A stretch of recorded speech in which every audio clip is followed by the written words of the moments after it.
Hello everyone, नमस्कार दोस्तों। Welcome to true IAS and PCS. Continue करते हैं अपनी एथिक्स की डिस्कशन को। ये जो हम टॉपिक पढ़ रहे थे जिसके अंदर हम वेरियस फिलोसफर्स की फिलोसफीज़ को डिस्कस कर रहे थे कॉम्प्रीहेंसिव तरीके से, अभी तक हम लोगों ने इमैनुअल कांट की डियोंटोलॉजिकल एथिक्स की फ़िलासफ़ी को जान लिया है। यूटिलिटेरियनिज्म की जो फ़िलासफ़ी है इसको हमने पढ़ा through the perspective of Jeremy Bentham and John Stuart Mill. दोनों के फिलोसफर्स के अप्रोच, जो इनकी फिलोसफीज है, जो इनकी अप्रोचेस हैं विद रिस्पेक्ट टू यूटिलिटेरियनिज्म, इसको हमने कॉम्प्रिहेंसिव तरीके से कंप्लीट कर लिया है। आज के लेक्चर में हम बात करने वाले हैं एरिस्टोटल के वर्च्यू एथिक्स के बारे में। अब ये काफ़ी इंटरेस्टिंग चीज़ है। इंटरेस्टिंग इसलिए बिकॉज अगर आपका ऑप्शनल PSIR भी है जिसके अंदर आप एरिस्टोटल के बारे में सबसे ज़्यादा डिटेल तरीके से अगर कहीं जान सकते हो, कोई भी स्टूडेंट अगर एरिस्टोटल के बारे में किसी नॉलेज को समझने की, रीड करने की कोशिश करते हैं, तो वो PSIR वाले स्टूडेंट्स ही होते हैं जो कि एरिस्टोटल के बारे में इतना डिटेल में पढ़ते हैं। लेकिन पूरे PSIR की डिस्कशन में आप कभी भी किसी भी स्टूडेंट से पूछ लेना, टॉपर से पूछ लेना, उन लोगों ने कभी सुना ही नहीं होगा इस चीज़ के बारे में कि एरिस्टोटल के ये वर्च्यू एथिक्स की फ़िलासफ़ी क्या है। ये क्योंकि PSIR का पार्ट होता ही नहीं है, ना ही किसी नोट्स में, ना ही किसी बुक में इसका जिक्र होता है। अब क्योंकि ये एथिक्स के अंदर दे रखा है, तो जब आज के लेक्चर के बाद आप इसकी नॉलेज को जान जाओगे, आप में से जितनों का ऑप्शनल PSIR है, आप इसके कॉम्प्रीहेंसिव तरीके से नोट्स बनाना, और PSIR में कभी किसी आंसर में एरिस्टोटल के एथिकल फिलॉसफी के बारे में अगर आपको लिखना हो तो आप इसको यूज़ कर सकते हो अपने आंसर को एनरिच करने के लिए काफ़ी अच्छी तरीके से। तो मैं आपको काफ़ी डिटेल तरीके से बताऊंगा एरिस्टोटल की वर्च्यू एथिक्स की फिलॉसफी के बारे में। एरिस्टोटल का ये जो पूरा का पूरा कॉन्सेप्ट है वर्च्यू एथिक्स का, ये एरिस्टोटल ने जितनी भी बात करी थी मॉरल फिलॉसफी के बारे में, उस मॉरल फिलॉसफी के संदर्भ में एरिस्टोटल के जो वर्च्यू एथिक्स का जो कॉन्सेप्ट है, ये सबसे इंपॉर्टेंट माना जाता है, कॉर्नर स्टोर माना जाता है। अब आप कहोगे सबसे इंपॉर्टेंट माना जाता है सर, कॉर्नर स्टोर माना जाता है। कॉर्नर स्टोर वो चीज़ होती है जो कि मोस्ट इंपॉर्टेंट थिंग होती है किसी चीज़ के लिए, क्योंकि एरिस्टोटल के बारे में हम जितनी भी नॉलेज पढ़ते हैं ना, कोई भी बात जो पढ़ते हैं, उसकी फिलॉसफी को पढ़ते हैं, उसके पॉलिटिकल थॉट को पढ़ते हैं, वो सारी चीज़ें उसके पॉलिटिक्स के इर्द गिर्द घूमती हैं। इकलौती ये वाली फिलॉसफी एरिस्टोटल की ऐसी है जिसको हम वर्च्यू एथिक्स कहते हैं, which is concern with ethical guidelines. Ethics से रिलेटेड ये एक चीज़ है, ये इसका फिलोसफिकल एंगल है, but with respect to only ethics, सिर्फ एथिक्स का पार्ट है, इसलिए आप इसको PSIR में नहीं सुनते उतनी डिटेल के अंदर। तो सबसे पहले मैंने आपको ये बताया कि एरिस्टोटल ने जितनी भी मॉरल फिलोसफीज के बारे में बात करी थी, उनमें से एरिस्टोटल का ये जो वर्च्यू एथिक्स का कंसेप्ट है, ये कॉर्नर स्टोन है एरिस्टोटल की सारी फिलोसफीज के अंदर। यहाँ पर एरिस्टोटल एक चीज़ को बहुत ज़्यादा एम्फसाइज करता है, एक चीज़ को बहुत ज़्यादा इंपॉर्टेंस देता है। एरिस्टोटल का ये कहना था कि कोई भी जो पर्सन होता है उसका लाइफ में एक सिद्धांत होना चाहिए, एक एम होना चाहिए, और उसको उस एम की तरफ मूव करना चाहिए। और वो एम है कि इंसान को अपना जो कैरेक्टर है, या आप इसको कह लो अपने कैरेक्टर बिल्डिंग पर फोकस करना चाहिए, अपना कैरेक्टर बनाना चाहिए। सद्गुण होने चाहिए मतलब, अच्छा सद्गुण होने चाहिए, अच्छा अच्छा, हाँ हाँ, मैं बता रहा हूँ, मेरी बात तो सुन लो पहले भाई साहब, मैं बता रहा हूँ अभी। तो एरिस्टोटल कहता है कि जो भी व्यक्ति है उसका लाइफ में एक एम होना चाहिए कि उसको अपना कैरेक्टर बिल्ड करना चाहिए।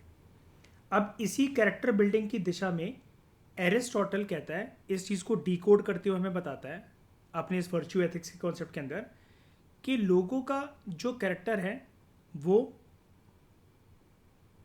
वर्चुअस कैरेक्टर होना चाहिए। जैसा कि सत्यम बोल रहा है ना, इसको हिंदी में कहते हैं सद्गुण। सारे अच्छे गुणों से भरपूर एक व्यक्ति होना चाहिए, तभी उसकी जो इज्जत है, चाहे वो समाज के अंदर हो चाहे खुद की नज़रों में हो, वो उभर कर और निखर कर आएगी। और एरिस्टोटल ये बोलता है अगर किसी भी व्यक्ति ने अपने वर्चुअस कैरेक्टर को बिल्ड कर लिया, कोई भी व्यक्ति अगर इस चीज़ में सक्षम हो गया कि उसने अपने वर्चुअस कैरेक्टर को बना लिया, तो this will be a path, this will be a path of fulfilling life. फिर आपका जीवन जो है, आप अपने जीवन को एक ऐसा मीनिंग दे सकते हो, ऐसे तरीके से डिफाइन कर सकते हो डैट आप एक सेटिस्फाइड लाइफ बिता रहे हो। या बुढ़ापे के अंदर जाकर आप जब अपने जीवन की तरफ मुड़कर देखोगे तो आप कहोगे कि मैंने बहुत ज़्यादा सेटिस्फाइंग ज़िंदगी बिता रखी है। इसी वर्चुअस कैरेक्टर को एरिस्टोटल ने इसका नामकरण करा था, इसको एक नेम दिया था कि इस वर्चुअस कैरेक्टर को हम बोलेंगे क्या। एरिस्टोटल बोलता है this virtuous character is known as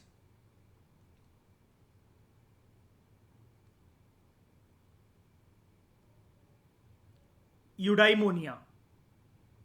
Aristotle कहता है this virtuous character is denoted by the term of eudaimonia. Eudaimonia का मतलब होता है आपकी लाइफ या तो फ्लरिशिंग है, किसी चीज़ से भरपूर है, और सिंपल मीनिंग इसका होता है हैप्पीनेस। ठीक है, एक स्पेसिफिक बात मैं आपको और बताना चाहता हूँ आगे बढ़ने से पहले, एरिस्टोटल की इस थ्योरी को डिफाइन करने से पहले, वर्चुअस एथिक्स की फिलॉसफी। एरिस्टोटल ये कहता है कि ये जो यूडाइमोनिया है ना, ये जो आपकी फुलफिलिंग लाइफ है, ये जो आपका वर्चुअस कैरेक्टर है, ऐसा नहीं होना चाहिए कि ये आपका वर्चुअस कैरेक्टर, ये आपका जो यूडाइमोनिया है, ये आपके सिर्फ स्पेसिफिक एक्शंस के अंदर ही विजिबल हो कि आप कुछ कार्य कर रहे हो, आपने कुछ कदम लिए अपने जीवन के अंदर, सिर्फ उन्हीं एरियाज के अंदर स्पेसिफिकली आपका यूडाइमोनिया, कि आपकी लाइफ कितनी वर्चुअस है, फुलफिलिंग है, फ्लरिशिंग है, हैप्पी जर्नी रही है आपकी, आपका कैरेक्टर कितना अच्छा है, ये सिर्फ स्पेसिफिक एक्शन में नज़र नहीं आना चाहिए। बट पर्सन, मतलब this should not happen in specific situation, ऐसा नहीं होना चाहिए। रेदर आपका ये जो वर्चुअस कैरेक्टर है, this should be visible, this should be visible in all the situations. ये सारी सिचुएशंस के अंदर विजिबल होना चाहिए कि पर्सन जो है हर एक सिचुएशन के अंदर एक्ट करे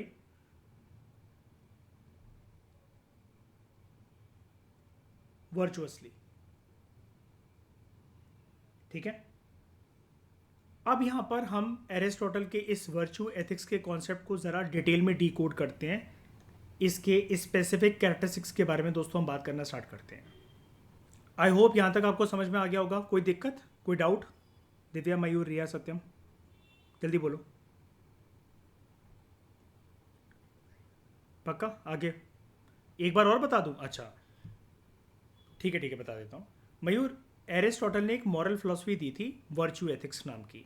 वर्च्यू एक सद्गुण वाली भावना होती है। इंसान के जो गुण हैं वो हर उसके जो लक्षण हैं, उसके जो एक्शंस हैं, उसके अंदर आपको अच्छाइयाँ जब नज़र आती हैं वो होता है एक सद्गुण। इंग्लिश में उसको कहते हैं वर्च्यू। अब एथिक्स है तो यानी कि एथिक्स तो आप वैसे भी जानते हो मयूर के हर एक सिचुएशन के अंदर जो चीज़ें ठीक होती हैं, सिचुएशन टू सिचुएशन नहीं बदलती हैं, वो एथिक्स का पार्ट होती है। तो ये इसकी एक मॉरल फिलॉसफी का सबसे इंपॉर्टेंट कॉन्सेप्ट है एरिस्टोटल का, वर्च्यू एथिक्स। एरिस्टोटल ये कहता है कोई भी जो पर्सन है, कोई भी जो व्यक्ति है, उसका लाइफ में एम ये होना चाहिए कि वो अपने कैरेक्टर को बिल्ड करे। ठीक है, अपने आप को निखारे।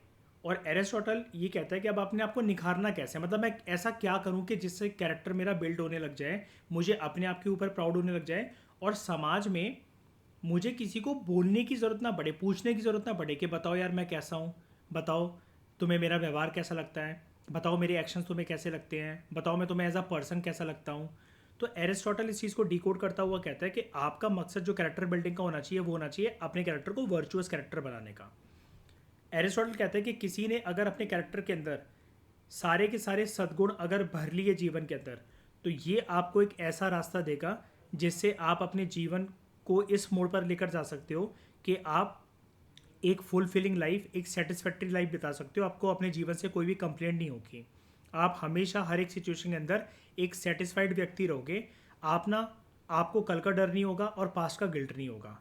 एरिस्टोटल इस वर्चुअस कैरेक्टर को एक स्पेसिफिक नाम देता है मयूर, जिसको वो कहता है यूडाइमोनिया। यूडाइमोनिया एक ऐसी ज़िंदगी है जो कि फ्लरिशिंग है। आप अपने जीवन को भरपूर तरीके से जी रहे हो और जिसमें आपके जीवन के अंदर खुशहाली है। एरिस्टोटल ये कहता है ये जो यूडाइमोनिया है, ये जो आपकी फुलफिलिंग लाइफ होगी, आपका जो वर्चुअस कैरेक्टर होगा, आपके अंदर जो सद्गुण के सारे गुण लक्षण आपके अंदर जो दिखेंगे, ऐसा नहीं होना चाहिए कि ये कभी कभार ही दिखें, आपके स्पेसिफिक एक्शन के अंदर ही सब दिखें। ये जो वर्चुअस कैरेक्टर है अकॉर्डिंग टू एरिस्टोटल, ये आपके सभी सिचुएशंस के अंदर और उन सभी सिचुएशंस के अंदर लिए गए सभी एक्शंस के अंदर दिखना चाहिए। That means you should act virtuously in all the situations. अभी तक जो मैंने आपको बताया, मतलब एरिस्टोटल ने ये बोला था वर्चू एथिक्स के बारे में। अब क्लियर हुआ मयूर? ठीक है।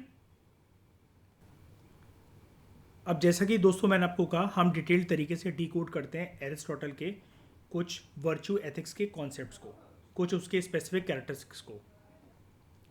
सबसे पहला पॉइंट है यहाँ पर, एरिस्टोटल कहता है कि जो यूडाइमोनिया है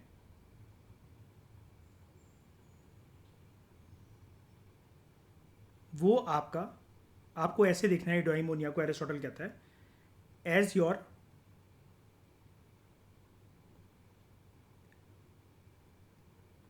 ultimate goal of life.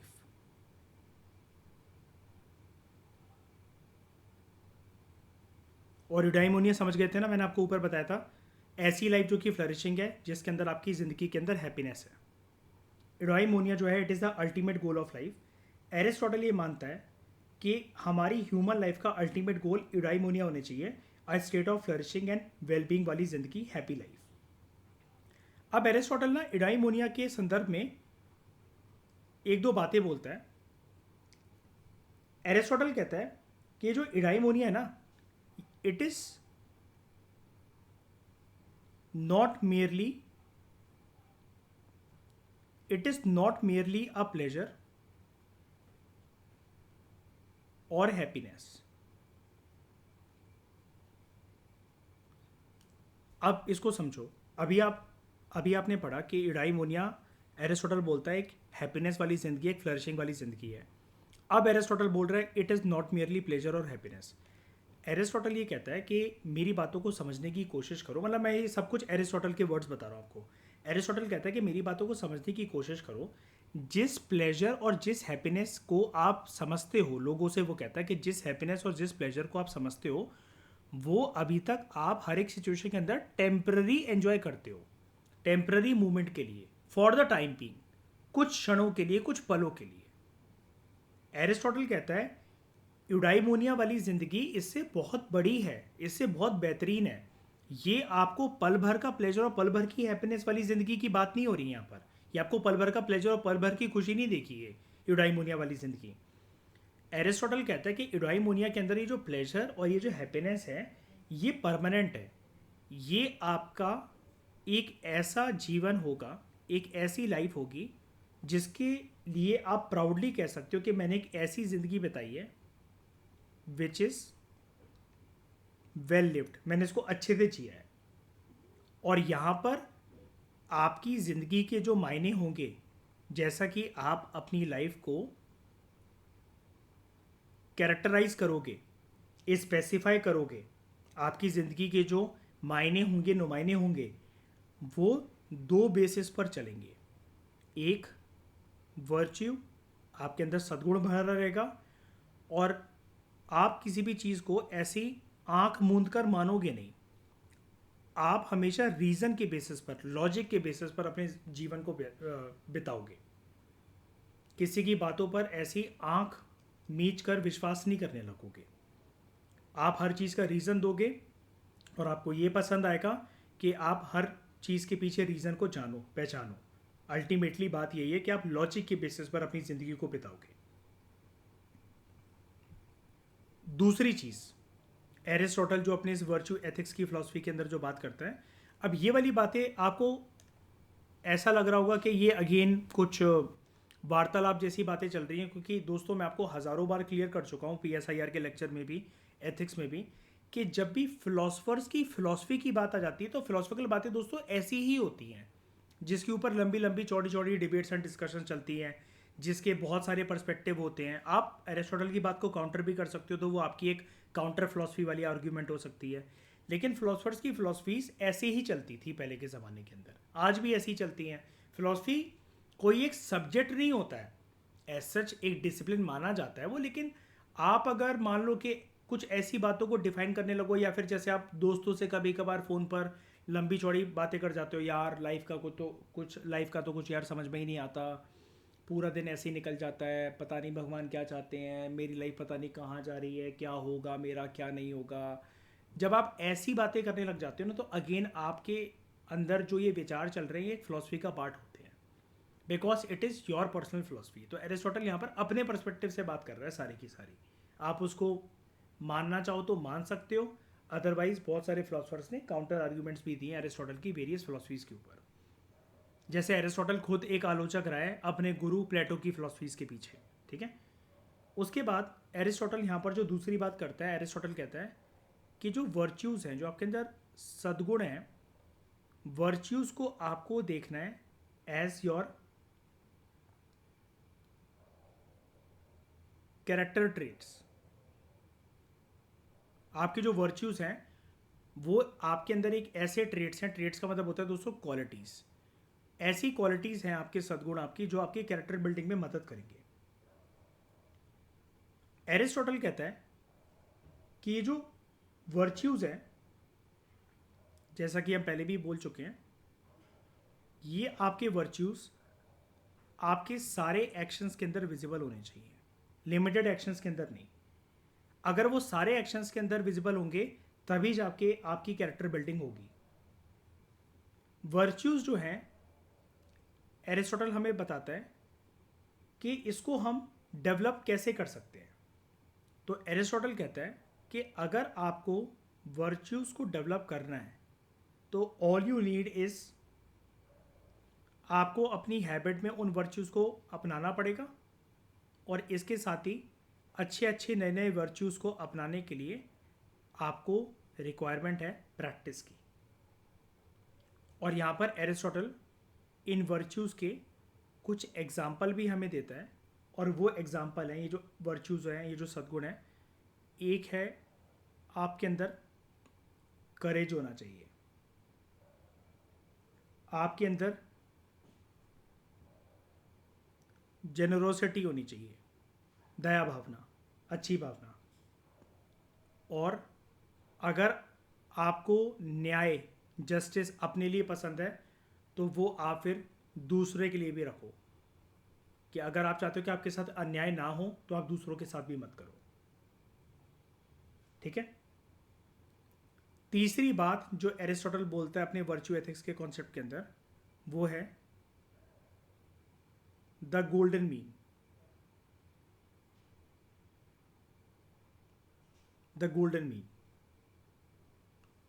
Aristotle कहता है कि इंसान के जीवन में जो भी ये सद्गुण है, जो भी ये वर्च्यूज़ हैं, ये वर्च्यूज़ ना दो एक्सट्रीम्स के बीच में फंसी हुई है, पॉइंट ए और पॉइंट बी। उसने पॉइंट ए पॉइंट बी नहीं बोला, ये तो मैं आपको बता रहा हूँ। जैसे आप दो पोल्स मान लो, पॉइंट ए और पॉइंट बी, ये एक्सट्रीम साइड्स हो गई। इन दो एक्सट्रीम्स को एरिस्टोटल ने एक वर्ड के साथ डिनोट करा, वो है वाइसेस, ठीक है। तो दो वर्ड्स में ना, दो वर्ड्स अपोजिट होते हैं आपस में एक दूसरे से, वर्च्यू वर्सेस वाइस। ये होते हैं सद्गुण और ये होते हैं आपके बुरे गुण, वाइसेस। सारी बुरी क्वालिटीज़ आपके अंदर, किसी को लेकर ईर्ष्या है, कोई लालच है, आप किसी से जलते हो, अगर आपके अंदर ऐसी क्वालिटी है तो आप वाइस पर्सन होते हो। ठीक है, ये वाइस नहीं है, हम यहाँ पर ज्ञानी व्यक्ति की बात नहीं कर रहे, वो वाइस होता है WISE। हम यहाँ पर बोल रहे हैं VIC, वाइस। ऐसा पर्सन जो होता है दूसरों से ईर्ष्या करता है, जलता है, लालची होता है, अपना फायदा देखता है। वर्च्यू जो है वो सद्गुण वाले व्यक्ति को डिफाइन करने के लिए वर्ड बोला जाता है। ठीक है, एरिस्टोटल कहता है कि दो जो वाइजेस हैं उनके बीच में वर्च्यू फंसी होती है। एक वाइज है एक्सेस, इंसान लालची है, उसको हर चीज़ अति में चाहिए, एक वाइस ही है। और एक इंसान वो है जो हमेशा कंप्लेन करता रहता है डेफिशिएंसी की, मेरे पास ये नहीं, मेरे पास वो नहीं, उसके पास ऐसा गाड़ी है, मेरे को तो भगवान ने कुछ दिया ही नहीं। ये अगेन एक वाइस है जो कि कंप्लेन मैकेनिज्म पे लोग रहते हैं, डेफिशिएंसी वाले। और एक एक्सेस जिनके पास अति है, और अति होने के साथ साथ उनके पास घमंड है, किसी की उनको मदद नहीं करनी है, किसी की कोई हेल्प नहीं करनी है। ठीक है, अपनी जेबें भरती चली जानी है, या अपनी जीवन को लेकर बहुत ज़्यादा उनको घमंड है। इसके इन दो वाइसेस के बीच में, इन दो एक्सट्रीमिटीज़ के बीच में अगर कुछ लाए करता है तो एरिस्टोटल ने उसको बोला वो है गोल्डन मीन। और ये जो गोल्डन मीन है, this is what Aristotle is saying कि दीज आर वर्च्यूज। कि अगर आप अति की जो फीलिंग है आपकी उसका त्याग कर दो, आपको लगता है कि आपके पास ये नहीं है वो नहीं है, इसकी कंप्लेन मत करो, तो आप जो है ऑटोमेटिकली एक वर्चुअस पाथ पर आने लगोगे। और इसको आप में से बहुत सारे लोग अच्छी तरीके से समझ पा रहे होंगे कि एरिस्टोटल यहाँ पर एक ही चीज़ की बात कर रहा है। एक तरीके से एरिस्टोटल ने हालांकि बोला नहीं, लेकिन इस कॉन्सेप्ट को देखते हुए आपको पता लग गया होगा फाउंडेशन कोर्स वाले स्टूडेंट्स को मेरे, कि यहाँ पर एरिस्टोटल गौतम बुद्धा की तरह किसकी बात कर रहे हैं कि एडॉप्ट, शाबाश, middle path in your life. Complaint मत करो, नहीं है आपके पास कोई बात नहीं, उसके लिए प्रयास करो। कंप्लेंट करने से, रोने धोने से, नाचने गाने से क्या होगा? और कभी भी अति के पीछे मत जाओ, क्योंकि इकोनॉमिक्स का प्रिंसिपल यहाँ पर अप्लाई करो। Resources to satisfy human wants and needs are limited in nature, but human needs and wants are in itself very much unlimited in nature. उनका कोई अंत नहीं है, इच्छाओं की, इंसान की इच्छाओं का कोई अंत नहीं है, लेकिन रिसोर्सेज उन इच्छाओं को सेटिस्फाई करने के लिए कम पड़ जाते हैं। ठीक है, तो जैसे एरिस्टोटल यहाँ पर इसी चीज़ को डिफाइन करता हुआ हमें एक एग्जांपल देकर भी समझाता है कि ये जो गोल्डन मीन है ये किस तरीके से आपके जीवन में आप इसको उतार सकते हो। एरिस्टोटल ने, जैसे अभी हमने ऊपर देखा, एक वर्च्यू को डिफाइन करा, उसने बोला करेज, आपके अंदर साहस जो है। तो हम इसी को एग्जांपल लेकर चल देते हैं। एरिस्टोटल कहता है करेज एक ऐसा वर्च्यू है इंसान का जो कि दो चीज़ों के बीच में लाया करता है। अगर आपके अंदर ये जो डेफिशिएंसी वाली भावना है तो आप हमेशा रहोगे डरपोक, मेरे पास ये नहीं, मेरे पास वो नहीं, तो आप हमेशा कोवर्ड रहोगे। और अगर आपके अंदर एक्सेस वाली भावना है तो आप हमेशा रेकलेस रहोगे। रेकलेस का मतलब ये होता है जिस इंसान को हमेशा हर चीज़ के ऊपर ना बेचैनी होती है, मैंने ये तो कमा लिया, अभी इस चीज़ की पूर्ति होना बाकी है, मेरे पास ये तो आ गया, अगला टारगेट मेरा वो है। तो जो इंसान भागता रहता है ना एक गोल से दूसरे गोल के प्रति अपनी इच्छाओं को पूरा करने के लिए, उसको हम कहते हैं रेकलेस। ठीक है, इसके बीच में अगर कुछ लाया करता है, ठीक है, इसके बीच में अगर कुछ लाया करता है तो वो अगेन आपका होगा एक गोल्डन मीन। और यहाँ पर गोल्डन मीन आपका होगा, अगर आप कोवर्डाइज का त्याग कर देते हो, डरपोक मत बनो, लालची मत बनो, तो आपके अंदर ऑटोमेटिकली करेज आ जाएगा। कैसे आ जाएगा? जब आपके अंदर दो फीलिंग्स का त्याग होगा, दो इमोशंस का त्याग होगा, ना जीतने का लालच, ना हारने का डर। किसी चीज़ को खोने के लिए कोई डर नहीं है आपके अंदर, और किसी चीज़ को पाने के लिए कोई लालच नहीं है, हिम्मत आ गई ऑटोमेटिकली। अब एरिस्टोटल कहता है इस गोल्डन मीन को प्राप्त करना या जीवन में इस पोजीशन पर जाना कि आप इन एक्सट्रीम्स को, इन वाइसेस को अवॉइड कर सको और यहाँ पर जा सको। एरिस्टोटल कहता है ऐसा बहुत कम लोग ही कर पाते हैं। सिमिलर बातें यहाँ पर एक तरीके से मयूर फील हो रही होंगी आपको, गौतम बुद्धा की तरह ये बातें कर रहे हैं, बस ये वेस्टर्न फिलोसफर है और गौतम बुद्धा इंडियन फिलोसफर थे, है ना। ये पहले पैदा हो गया, वो बातें पैदा हुए, बातें लेकिन ऑलमोस्ट सेम सेम सी चल रही हैं।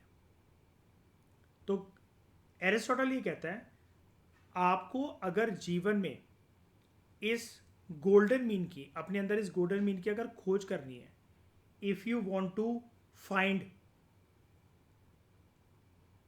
if you want to find this, that is the golden mean, the middle path। Middle path दोस्तों मैं आपको बता रहा हूँ समझाने के लिए, गौतम बुद्धा जी के कॉन्टेक्स्ट से, ताकि आप इसको रिलेट कर सको। जो वर्ड्स लेकिन मैं स्क्रीन पे लिखता हूँ आपको वही यूज़ करने हैं उस पर्टिकुलर टॉपिक के अंदर, आंसर राइटिंग के अंदर। ये नहीं कि मैं आपको बुद्धा के यहाँ पर एग्जांपल दे रहा हूँ, मिडल पाथ को डिनोट करके बता रहा हूँ तो आप एग्जाम के अंदर कहीं ये लिखा हो। अपनी नोट मेकिंग में अपनी अंडरस्टैंडिंग के लिए आप इसको यूज़ कर सकते हो। एरिस्टोटल के कॉन्सेप्ट के अंदर आप मिडिल पाथ वर्ड को यूज़ नहीं कर सकते हो, याद रखना, ठीक है। जिस फिलोसफर के बारे में जहाँ पर जो बातें होनी होती हैं हमें वही यूज़ करनी होती हैं, क्योंकि आप किसी की बातों को चेंज करके अपनी बात थोड़ी ना बताने लग जाओगे, वो तो सिर्फ समझने के लिए होता है। तो एरिस्टोटल कहता है कि अगर आपको इस गोल्डन मीन को अगर फाइंड करना अपनी लाइफ में, अगर आपको यहाँ तक पहुँचना है, सबसे पहले तो एरिस्टोटल कहता है कि ऐसा समझ जाओ बहुत कम लोग ये वाला काम कर पाएंगे। लंबे समय तक ऐसे टिके रहना कि आप अपने जीवन में दो वाइसेस को छोड़ दो और वर्च्यू की तरफ जाओ। एरिस्टोटल कहता है it takes a lot of courage, it takes a lot of effort, it takes a lot of practice. Aristotle कहता है कि इसके लिए एक बेस्ट चीज़ ये हो सकती है अगेन, बट इसके लिए हो सकता है कि हर कोई इसको कर ना पाए, और एरिस्टोटल इसके लिए सॉल्यूशन देता है कि it requires a lot of practical wisdom. आप ज्ञान मार्ग की तरफ चलो प्रैक्टिकल तरीके से। ऐसा मत सोचो हाँ एक दिन ऐसा मैं कर लूँगा, परसों से ऐसा हो जाएगा, मैं अपनी फीलिंग्स के ऊपर कंट्रोल रखूँगा, ठीक है मैं कंप्लेन नहीं करूँगा। एरिस्टोटल कहता है सोच तो हर कोई इंसान लेता है, प्रैक्टिकलिटी इसको अपने जीवन में उतारना चाहिए इंसान को। और इस प्रैक्टिकल विजडम को एरिस्टोटल ने एक नाम दिया था, जिसको एरिस्टोटल कहता था this is known as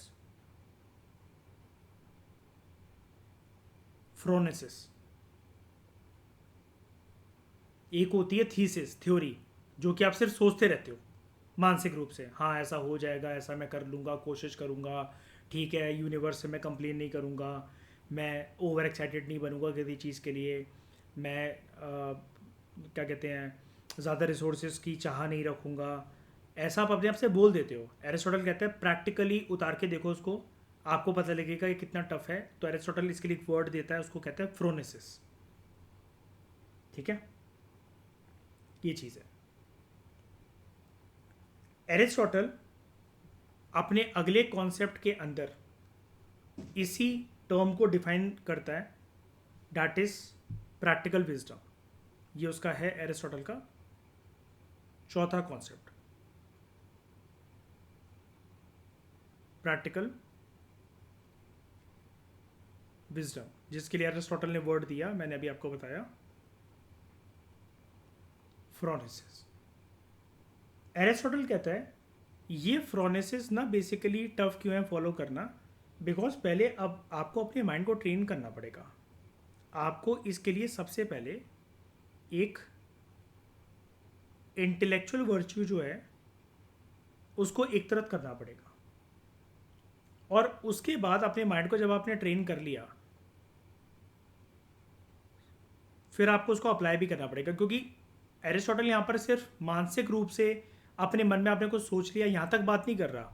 phronesis word उसने बोले इसलिए, ये कॉन्सेप्ट दिया ही उसने फ्रोनेसिस का, कि आप जो है उसको प्रैक्टिकली अप्लाई करो। तो एरिस्टोटल कहता है जब आपने दो वाइसेस का त्याग कर कर वर्च्यू की तरफ आप जा रहे हो, मिडिल पाथ की तरफ अगर आप जा रहे हो, द गोल्डन मीन की तरफ अगर आप जा रहे हो, तो आपको इंटेलेक्चुअल वर्च्यू को पहले डेवलप करना पड़ेगा मानसिक रूप से, फिर उसे अप्लाई करना पड़ेगा इन स्पेसिफिक सिचुएशंस। मतलब अप्लाई तो फिर हर एक सिचुएशन के अंदर करना है, लेकिन एरिस्टोटल कहते हैं स्टार्टिंग पॉइंट जो उसका होगा अप्लाई करने का, वो होगा पहले आप एक एक करके स्पेसिफिक सिचुएशन के अंदर अप्लाई करो अपने इंटेलेक्चुअल वर्च्यूज़ को, और फिर देखो कि क्या आप ट्रेंड हो, क्या आप काबिल बन पाए हो, पहले से कुछ चेंजेस आए हैं आपके अंदर।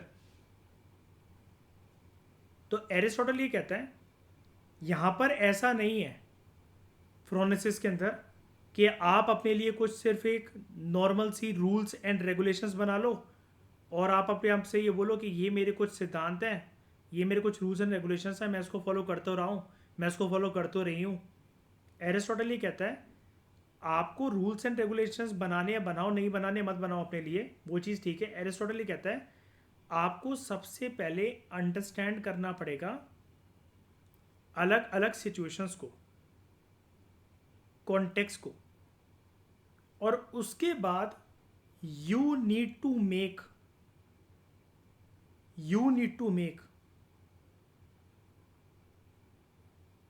साउंड जजमेंट्स,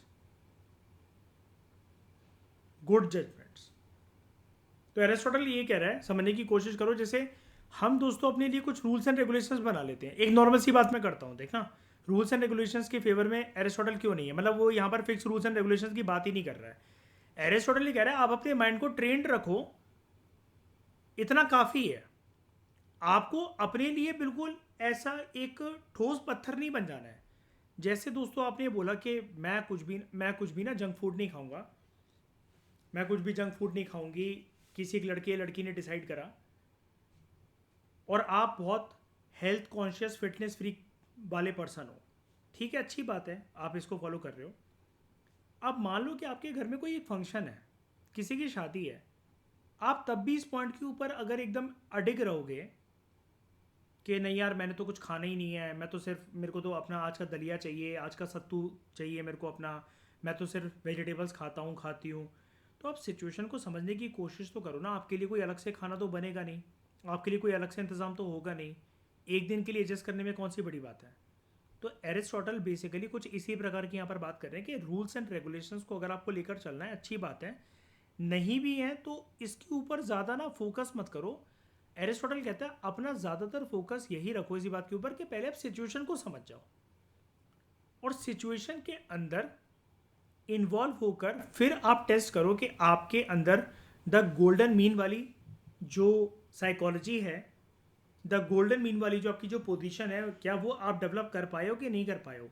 सिचुएशन को समझो और उसके बाद make good judgements, make sound judgements, और अपने आप को फिर रिव्यू करो, ठीक है। उसके बाद एरिस्टोटल यहाँ पर फिफ्थ कॉन्सेप्ट देता है जो कि हमारी पहली वाली बातों से ही रिलेटेड है। एरिस्टोटल कहता है ये सारी चीज़ें जो डेवलप होंगी एक इंसान की ज़िंदगी में, वो होंगी through habituation and with the help of, इसी के साथ यहाँ पर बोल देता है Aristotle, with the help of role models. तो एरिस्टोटल हमें यहाँ पर ये बताता है वर्च्यूज जो हैं, वर्च्यूज सिर्फ और सिर्फ जैसा कि मैंने आपको ऊपर बताया डेवलप हो सकती हैं only with the help of habits and practice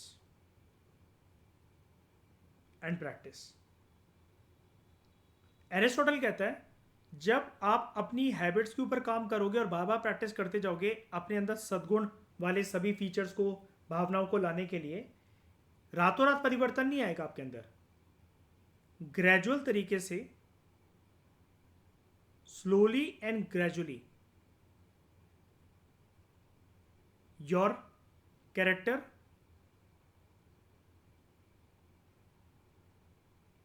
will start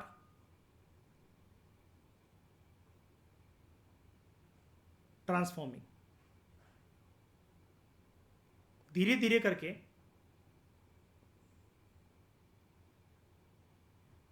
slowly and gradual तरीके से, धीरे धीरे करके आपका कैरेक्टर शेप होने लगेगा अगर आप प्रैक्टिस कर रहे हो वर्च्यूज की और हैबिट्स को मोल्ड करने की कोशिश कर रहे हो।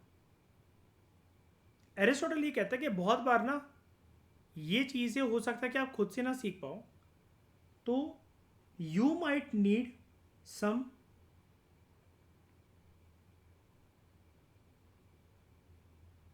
एग्जाम्पलर्स इन योर लाइफ, और इन्हीं एग्जाम्पलर्स को एरिस्टोटल ने बोला कि आप अगर खुद से वर्च्यूज को नहीं सीख पा रहे हो, take the help of role models.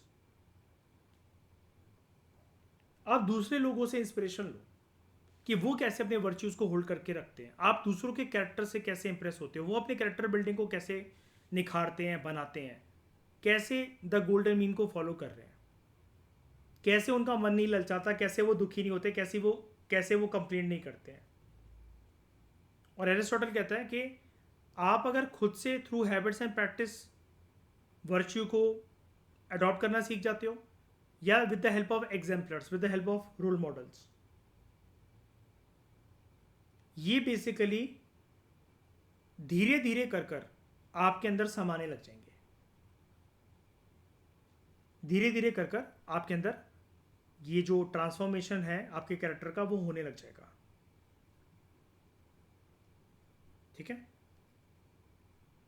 अगला कॉन्सेप्ट एरिस्टोटल इस संदर्भ में जिसके बारे में बात करता है, एरिस्टोटल कहता है देयर इज इंपॉर्टेंस ऑफ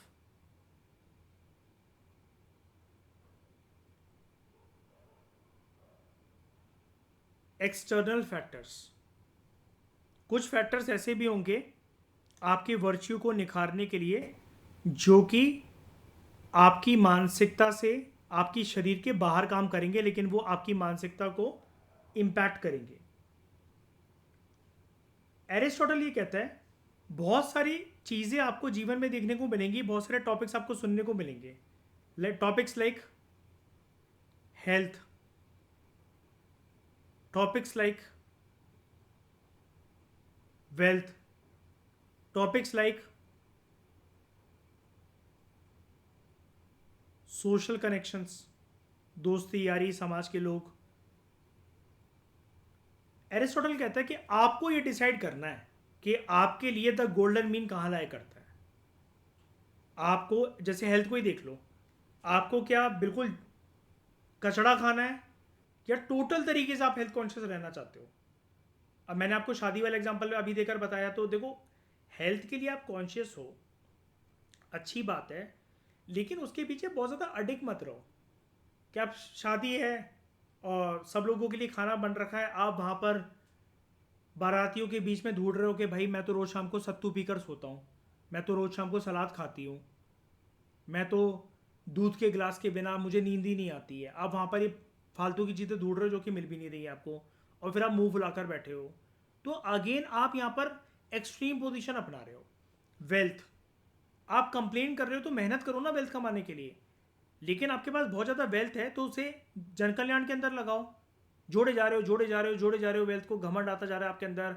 आपके जुबान के थ्रू 10 लोग जो हैं वो हर्ट हो रहे हैं, क्या फ़ायदा ऐसी ज़िंदगी का। सोशल कनेक्शन, बिल्कुल ही आप घर से बाहर ना निकलो तो आप डिप्रेशन से मर जाओगे। बहुत ज़्यादा अगर आप लोगों से घुलने मिलने लगो तो आप अपना करियर जो है वो चौपट कर लोगे। तो एरिस्टोटल ये कहता है कि एक्सटर्नल फैक्टर्स हमेशा आपके जीवन में आते रहेंगे, ये आपको डिसाइड करना है कि आपको अपने माइंड को कहाँ लेकर जाना है। और एक बार ये एक्सटर्नल फैक्टर्स कंट्रोल में आ गए तो ये वो एक्सटर्नल फैक्टर बनेंगे जो आपको हेल्प करेंगे अचीव करने में। मतलब कंट्रोल्ड वे में जो ये एक्सटर्नल फैक्टर है, अगर आपने इनको कंट्रोल कर लिया तो यही वो एक्सटर्नल फैक्टर होंगे जो कि आपको हेल्प करेंगे इन अचीविंग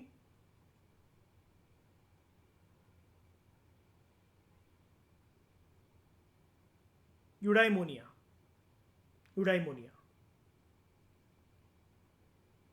और एरिस्टोटल यहां पर वैसे तो एक्सटर्नल फैक्टर्स की बात करता है, एरिस्टोटल ये कहता है कि देखो अगर आपको जीवन में किसी भी वर्चुअस व्यक्ति को डिफाइन करना है, आप हमेशा उसे डिफाइन कर सकते हो बाय हिज और हर इंटरनल कैरेक्टर,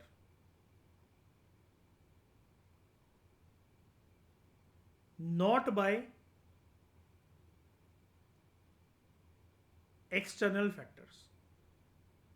क्योंकि एरिस्टोटल ये कहता है जिस व्यक्ति ने प्रैक्टिस कर कर कर अपनी हैबिट्स में उतार कर वर्च्यूज को अपना लिया है, एक्सटर्नल फैक्टर उसका कुछ भी नहीं कर सकते हैं, क्योंकि उस व्यक्ति ने अपने आप को कंट्रोल करना सीख लिया है, मिडल पाथ को फॉलो करने लगा वो व्यक्ति, द गोल्डन मीन के अंदर वो व्यक्ति आ चुका है।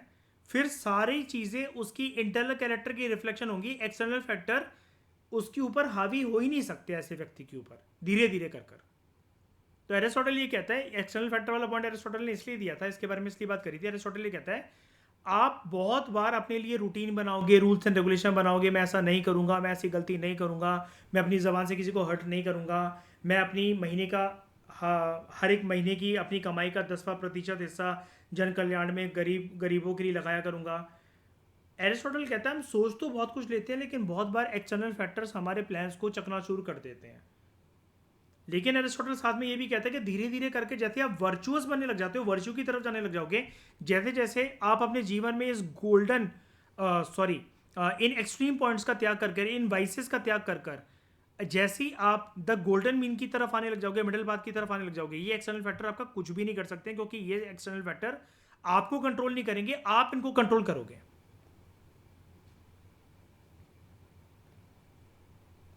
यहां तक बात समझ में आई आप लोगों को? बताओ, कोई दिक्कत, कोई डाउट?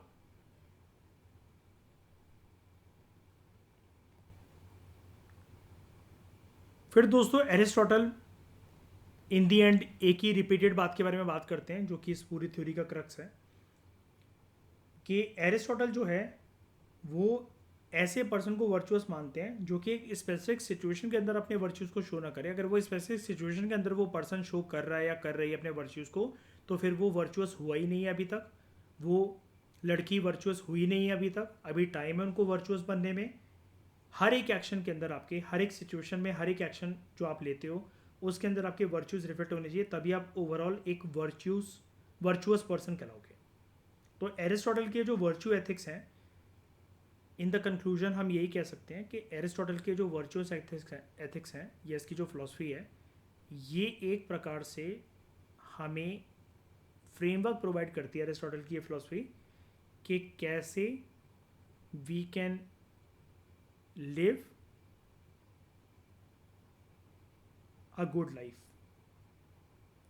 हम वर्चुअस कैरेक्टर को कैसे अपनाएं और कैसे we need to make wise choices, ताकि हम अपनी लाइफ को एक अच्छी तरीके से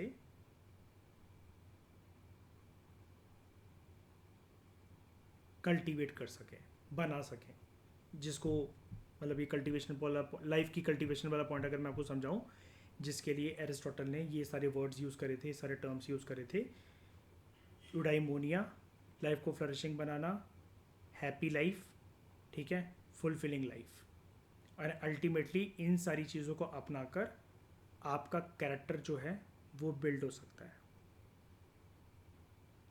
अब ये एक चीज़, एक बात बताओ मुझे, अगर एरिस्टोटल यहाँ पर देखो एक सलाह मशवरा देने का काम कर रहा है, अगर मैं भी आपको कोई सलाह मशवरा दूँ, आपको पढ़ाई के कुछ ज्ञान समझाने लगूँ कि ज़्यादा आप झंझट में मत पड़ा करो, वेब सीरीज़ मत देखा करो, बंदीबाजी में मत फंसो, रिलेशनशिप से भी दूर रहो, this is the high point two make careers, ये ज्ञानबाजी वाली बातें हमें बचपन से सुनाई जाती हैं।